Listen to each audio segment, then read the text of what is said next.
Bien, amigos, tal y como habíamos anunciado, nos place recibir en nuestro espacio estelar al doctor Guillermo Moreno, presidente de Alianza País y candidato presidencial por ese partido después de la fusión con Opción Democrática. Un saludo a Minú. Buenos días. Muy buenos días. Vamos a compartir el cafecito inmediatamente. Y vamos a comenzar porque esto está muy interesante, esta situación del momento, ¿verdad? Prometo no votarla. Las primarias que acaban de pasar, aunque no acaban de concluir, gracias. Eso parece un contrasentido, pero no lo es. Aunque no acaban de concluir. Pudiera decirse que qué bueno que se implementó este sistema, porque eso ha hecho que salgan a la luz una cantidad de problemas que ahora que se vieron clarísimos, entonces puede haber una acción por lo menos de la oposición y de la sociedad también para evitar que se produzcan en el 2020. ¿Tú qué crees? Sí, efectivamente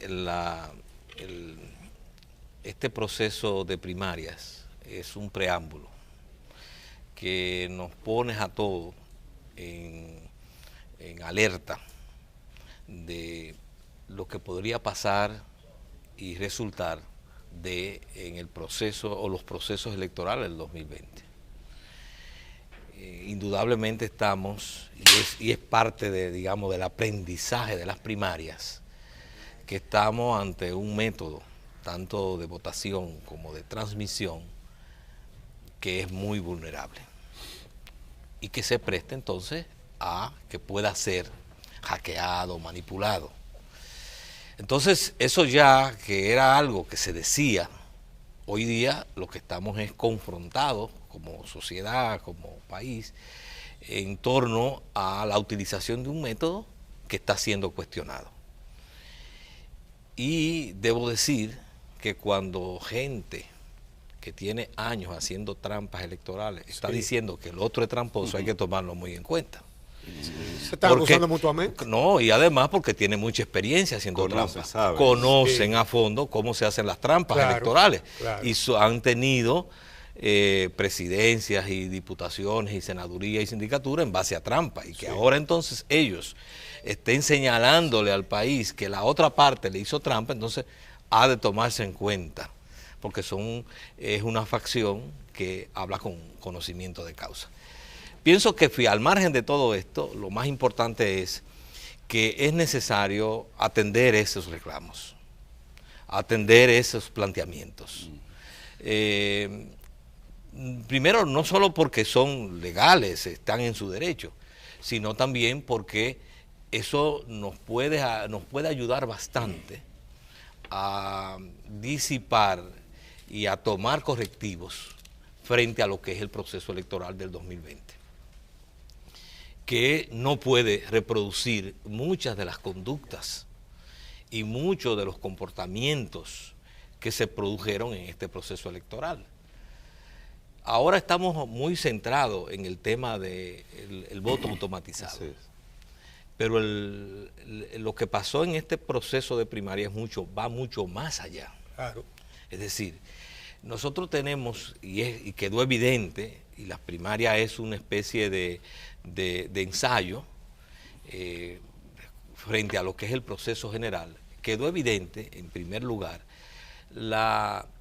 que el voto en la República Dominicana, no tenemos un órgano electoral que nos garantice la calidad del voto. Y eso es grave, porque en una democracia, respetar el voto, la voluntad ciudadana, la voluntad popular, garantizar que esa voluntad se exprese libremente, ese es el fundamento esencial de todo sistema democrático. Y eso es lo que no está garantizado en nuestro país. Y no está garantizado porque la autoridad electoral, y soy en eso muy claro y muy preciso, careció desde el principio de la autoridad y el carácter para hacer respetar la ley electoral. en este caso la ley de partidos y la ley del régimen electoral. Cuando, después de la aprobación de la ley de partidos, que nosotros fuimos críticos, incluso accionamos frente al Tribunal Constitucional por todas las deficiencias y además antidemocráticas de esta ley. Sin embargo, había aspectos que obligaban a la Junta Central Electoral a tomar medidas para regular un proceso. ¿Cómo cuáles, por ejemplo? Por ejemplo, Guillermo? comencemos con el tema de las vallas. Sí. No había, conforme a la ley de partidos, en todo el periodo que va desde el 2018, agosto del 2018, hasta junio, no había, nadie podía hacer campaña. ¿Qué hizo la Junta? Creó un espacio que no estaba en la ley, el de la pre-campaña. El de la pre-campaña. Entonces lo creó, ¿por qué? Porque la Junta lo que vino fue a legalizar una situación violatoria de la ley que ya se estaba dando. Y el país estaba lleno de vallas. Es más, no me canso de repetir que Carlos Amarante Baret tenía a unos 200 metros de la Junta Central Electoral, ahí al lado de la Secretaría de las Fuerzas Armadas, una valla gigante que se veía desde la propia Junta Central Electoral. Y la Junta le dio larga, primer aspecto. Segundo, ¿qué vimos en el proceso de las primarias? Un uso abusivo de los medios de comunicación. Quien tenía, pagaba y compraba hasta la emisora, si era necesario, para no hablar de las bocinas. Siguió también la propaganda apabullante. Uno abría un periódico y para uno encontrar una información casi había que darle un instructivo en el periódico dónde estaban las noticias, porque todo estaba completamente una propaganda apabullante. Y luego entonces viene el uso de los recursos del Estado. El caso de los ministros, que en violación de la ley, es decir, cuando nosotros tenemos un proceso, incluso interno de un partido, porque no eran las elecciones generales, y también fuera violatorio, un proceso interno de un partido, y el Estado tiene una candidatura y pone todo el cuerpo de ministros y funcionarios en función de su candidato. Entonces eso también es grave. El caso de las encuestas. Sí, la guerra. Es decir, ¿para qué entonces regular? Ajá. Y la Junta no intervino. El problema no era el requisito formal, como lo interpretó la Junta, de que fueran y asentaran. De que si estaban registradas o no. No, ese no es el problema de las encuestas. El problema empeoró. Empeoró. O sea, hubo días en que salieron 3. Muy bien. Sí. Y entonces, además, la discrepancia demostraba que lo que se estaba era jugando, manipulando la opinión pública. Y la Junta no hizo nada. Y entonces viene otro aspecto que es grave: la compra de votos.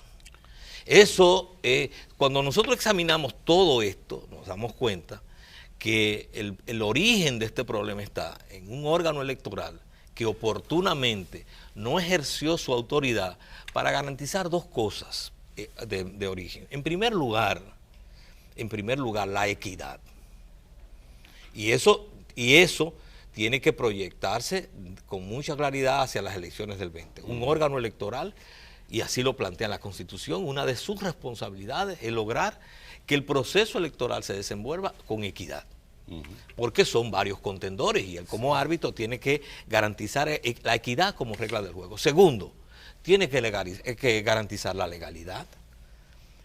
La autoridad que tiene la facultad para que ese proceso electoral, o en este caso este proceso de primaria, se realice conforme a las normas, a la ley, es el órgano electoral. No puede mirar para otro lado. Y luego tiene que garantizar la limpieza del proceso. La compra de votos es una forma burda de fraude electoral. Y que se comprobó ahora, porque en el informe de participación ciudadana se vio que en más del 30% de las mesas electorales hubo compra de votos y salieron videos en las redes sociales con esta práctica de los dos candidatos del Partido de la Liberación Dominicana. Entonces, todo esto lo que hace es que cuestiona un proceso electoral, en este caso de cara a las primarias. A eso entonces se añade, y es lo que quiero diferenciar, además de todo eso, es decir, un proceso que venía ya mal encaminado, entonces se añade el cuestionamiento al voto automatizado que viene a agravar la situación. Pero sin embargo hay un tema, tenemos yo que hacer una pausa. pero te dejo la pregunta, que es el tema de transparencia del financiamiento político, que se supone y que está establecido en la ley que la Junta iba a crear una unidad de control y de fiscalización de ese financiamiento y que iba a haber transparencia sobre el financiamiento privado. Es un tema que me gustaría que tú tocaras después de la pausa. Vamos a la pausa y volvemos en breve, no se va. Bueno, Javier dejó en el aire una pregunta muy importante. Antes de que nuestro invitado Guillermo Moreno la responda, nos ha traído un video que preparó Alianza País sobre todas estas irregularidades, ¿verdad? En la pre-campaña. Vamos a ponerla y tú vas explicando. Porque es visual, nada más. En la pre-campaña y en la pre-campaña. Sí, exactamente. La pre-campaña. Exactamente. Vamos a ver.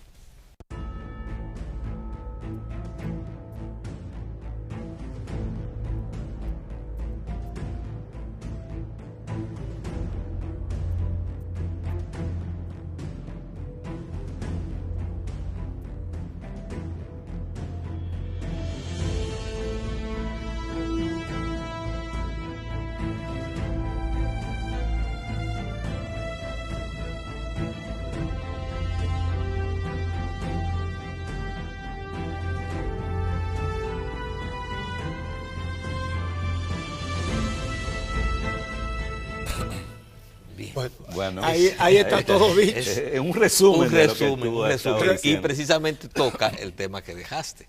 Es decir, de lo que se trata, se ha expuesto en la ley unos topes que todos hemos dicho que son unos super topes. Sí.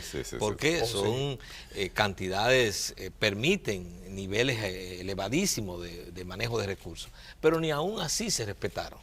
Sino que la Junta entendió que su misión era recibir un informe de presupuesto, de ingresos y gastos, pero no abrió investigación. Y todos sabemos que en esa pre-campaña hacia las primarias hubo candidaturas que gastaron varias veces lo que está permitido en la ley y lo que llevaron, y el informe que llevaron. Exactamente. Entonces, eso es grave, porque cuando, por ejemplo, en el video dice el uso sin control de dinero de origen desconocido, ahí hay dos cuestiones, que no hay control del órgano electoral, pero tampoco que podemos establecer el uso de los recursos, el origen de los recursos. Ajá. Hay una parte que sí lo sabemos, que proviene de los fondos del Estado. Sí. Eso sí lo sabemos, pero hay otra parte que no.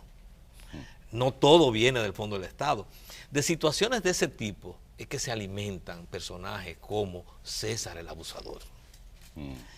Entonces no desconectemos, porque en este hay una continuidad en las cosas.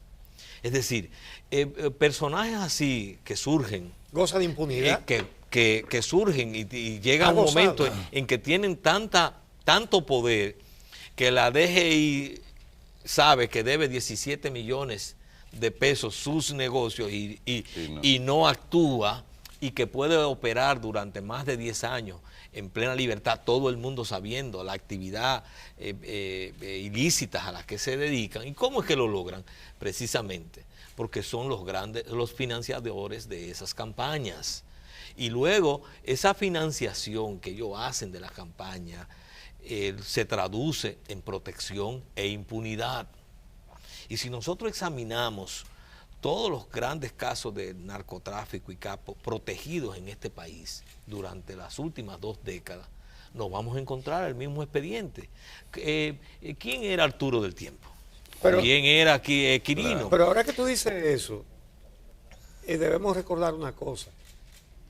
Cuando Figueroa Agosto cayó preso en Puerto Rico, que agarraron a Zobeida Félix y la trajeron aquí, ella declaró que en su presencia, en 2 ocasiones diferentes, Figueroa Agosto le entregó a un político, bueno, a Miguel Vargas, dijo ella, Dijo ella, claro. $350,000 una vez y la misma suma en otra ocasión. Lo declaró un acuerdo con la Procuraduría. En un acuerdo con la Fiscalía del Distrito. Sí. Dijo cuánto le dieron. ¿Quiénes identificó a las personas que estaban presentes? Dijo la dirección de la casa, la fecha, la hora y mencionó el nombre de ese político. ¿Y quién investigó eso? No, si aparece en el expediente. No, eso no aparece. No aparece. Si aparece el Y ustedes informe, saben, el informe ese que desaparece. era procurador fiscal, ¿qué terminó siendo después de eso? Juez de la Suprema Corte. Exactamente. Sí. ¿Entienden? Que- Entonces, Sí. todas estas componendas, cuando uno hace este tipo de exigencia de que haya control del origen de esos fondos que se usan en las campañas, es porque esos aportes no son inocentes, son para garantizarse luego impunidad. Entonces nosotros necesitamos una autoridad electoral que tenga el carácter, insisto mucho en eso, porque aplicar la ley requiere de carácter, de voluntad, de determinación, de una actitud de que nadie está por encima de la ley y que ésta se aplica, caiga quien caiga. Entonces, si no tenemos esa autoridad, pasan estas cosas. Y este país hay que enderezarlo. Esto no puede seguir así, en este desorden en que vivimos, donde los que violan la ley encuentran siempre un bajadero y una protección de impunidad. Y es lo que estamos viendo. Estamos discutiendo ahora el caso de las primarias, que es un caso particular de dos partidos, ¿verdad? Ajá. Donde hay claras violaciones. Pero vamos a ver, hay muchos videos de cómo se hicieron la compra de votos. Sí. Vamos a ver si hay Tiene que investigación, haber consecuencias. si hay persecución, si hay sometimiento a la justicia, no, si hay sanción. Pero si no hay sanción, todo eso va a alimentar que se reproduzca en las elecciones del 20. Y no lo podemos ni lo vamos a permitir, porque este país se merece algo diferente Nos a queda esta repetición pocos minutos. del fraude permanente. Nos queda pocos minutos, Guillermo, pero quisiéramos saber en qué está Alianza País, porque toda la atención está concentrada en estos dos partidos políticos que fueron a las primarias, pero sabemos que la vida de otras organizaciones políticas en nuestro país continúa y dentro de ellas la organización Alianza País. ¿Qué están haciendo? ¿Qué proyectos tienen en lo Nosotros inmediato? estamos a 1000. Así. Con una energía y una determinación realmente muy, muy fuerte, porque estamos decididos a presentarle a este país una propuesta con identidad y con formulaciones propias de cara a esta situación que vive el país. Ahora mismo nos encontramos organizando las convenciones provinciales y municipales, que van a ser el próximo 20 de octubre, y luego viene la convención nacional, que es el 27 de octubre. En esas dos convenciones, o en esos dos rangos de convenciones, vamos a elegir todas las candidaturas nuestras que van a participar, desde la candidatura presidencial y además de eso diputaciones nacionales, y además de eso entonces las candidaturas al Congreso y a los ayuntamientos y en los distritos municipales. Y entonces estamos trabajando intensamente, porque para nuestra organización, que tiene que apoyarse en sus propios esfuerzos, organizar todo este conjunto de convenciones a nivel provincial implica un gran esfuerzo de todos los compañeros y compañeras. Es decir, que estamos ya a días de completar nuestra boleta electoral. Y eso para nosotros es sumamente importante, porque le vamos a presentar una oferta diferente al país, a la ciudadanía, hombres y mujeres honestos, hombres y mujeres con mucho compromiso social, con propuestas para transformar y reformar estas instituciones, el Congreso, los ayuntamientos, que se han convertido en nidos de mafias que lo que van es a depredar el Estado y a enriquecerse. Y entonces los aliancistas le estamos planteando y proponiendo a la sociedad una política diferente, evidentemente integrado por un liderazgo con un compromiso patriótico, de identidad con nuestro país, con las grandes necesidades que tiene la sociedad dominicana. Bueno, pues muchísimas gracias a Guillermo Moreno, presidente y candidato presidencial de Alianza País. Ya en el curso de toda esta etapa, esperamos contar contigo para hablar de las propuestas, de programas de gobierno. Yo pienso que al revés, yo cuento con ustedes para poderle Muchas decirle gracias al país nuestras propuestas. Qué Muy bueno, bien, qué amigos, gracias por su compañía. Mañana tenemos otra cita aquí a las 6 de la mañana en El Día. Los esperamos como cada día.